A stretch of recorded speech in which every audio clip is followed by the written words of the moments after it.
Boa tarde, alunos. Tudo bem com vocês? Vamos começar essa aula aqui falando sobre a célula. É uma aula introdutória, tá? Então, o que é a célula? Primeiro a gente precisa saber sobre a área que estuda a célula. Então, essa área ela se chama citologia, que é uma área da biologia que estuda a célula, tá? No que diz respeito à sua estrutura e funcionamento. Então, assim, a célula ela é estudada pela citologia, que vem da palavra cytos, que significa célula, mais logos, que significa estudo. Então, citologia é estudo da célula. E o que é a célula? A célula é a unidade básica, estrutural e funcional de todos os seres vivos. Então, ela é uma unidade que todos os seres vivos têm que ter, que ela é básica. Ela é estrutural porque ela é precursora de todas as estruturas dos seres vivos e ela é funcional porque ela vai dar as funções por causa do DNA, tá? E isso vai estar presente em todos os seres vivos. Então, para ser vivo, tem que ter célula.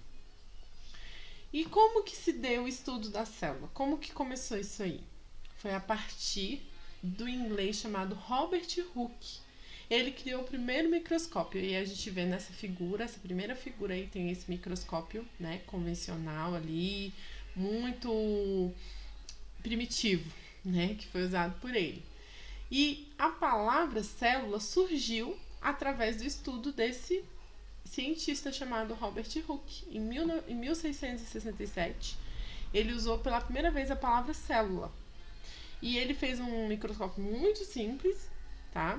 Para poder ampliar a imagem que ele queria ver. Ele escolheu um tecido vegetal de uma cortiça, um pedacinho de cortiça.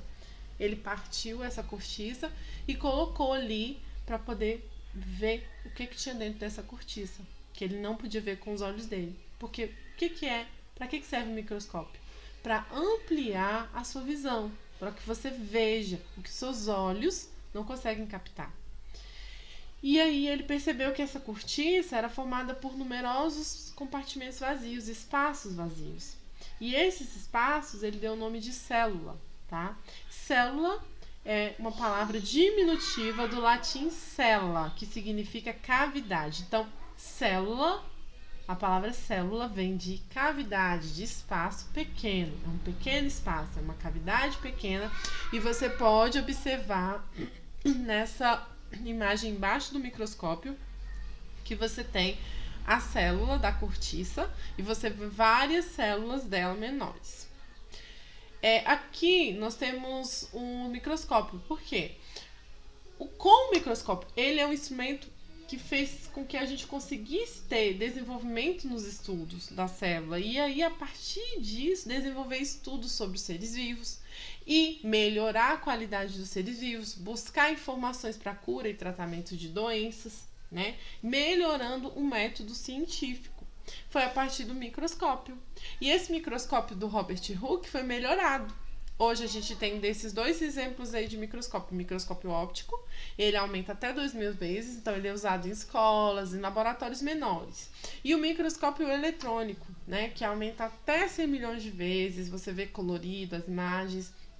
Ele já é usado em grandes laboratórios, indústrias, enfim, em lugares de pesquisa mesmo, em centros de pesquisa, que ele é muito caro e ele não é qualquer pessoa que vai manejar que vai conseguir usar ele bem, tá? Aqui eu tenho algumas imagens para mostrar para vocês de seres vivos e partes de seres vivos sob o olhar de um microscópio. Aqui tem a imagem da bactéria Escherichia coli, tá? Que é E. coli, que está no nosso intestino. Ela é em forma de bastonete, né, de bastões. E ela tá aí em uma colônia de bactéria. Não só tem uma bactéria aí, tem muitas. E você vê ela perfeitamente, essa colônia, por causa que utiliza o microscópio eletrônico. Se partir um pedacinho dessas bactérias, um pedaço de uma, você consegue ver dentro dela perfeitamente o microscópio eletrônico e o microscópio óptico também. Aqui você tem a imagem de um microscópio eletrônico de um piolho agarrado no fio de cabelo. Você consegue ver o fio de cabelo, você consegue ver o piolho. E o piolho você não vê ele com seus olhos dessa forma. Quando a gente vê um piolho, a gente vê um grãozinho pretinho. E aí você tá vendo o piolho no formato dele, como um inseto que ele é. Só que no olho nu você não vê o piolho assim, né? E aqui você consegue ver ele desse jeito, por quê? Porque o microscópio eletrônico aumentou muitas vezes, né? Milhões de vezes, para poder ver o formato do piolho. Aqui a gente já tem um microscópio óptico, um microscópio comum de escola. Se você pegar um pedaço de cebola, partir ela bem fininho, uma camadinha bem fininha, você vai ver essa primeira imagem que é da célula vegetal. Aí tem várias células, não só tem uma. Esses vários lugares que tem esses pontinhos, essas bolinhas, parecendo bolinhas, que é o núcleo, você consegue ver, são várias células. E se você partir essa célula, você vai ver do lado a segunda imagem, que são os cloroplastos. Então, cada célula vai ter cloroplastos, que são os locais dentro da célula que produz a clorofila. Tá? Clorofila é o pigmento que dá cor aos vegetais, responsável também pela fotossíntese. Então, é uma função, né, que ele desempenha, o cloroplasto desempenha, que é a produção da clorofila, que faz com que a cebola faça fotossíntese.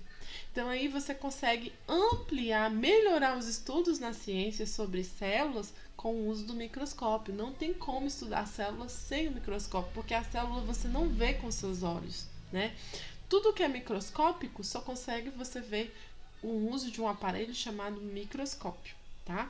E a gente finaliza essa aula de hoje. É só uma introdução. Nas próximas aulas a gente fala mais um pouquinho sobre a estrutura da célula, ok? Beijo para vocês e bons estudos.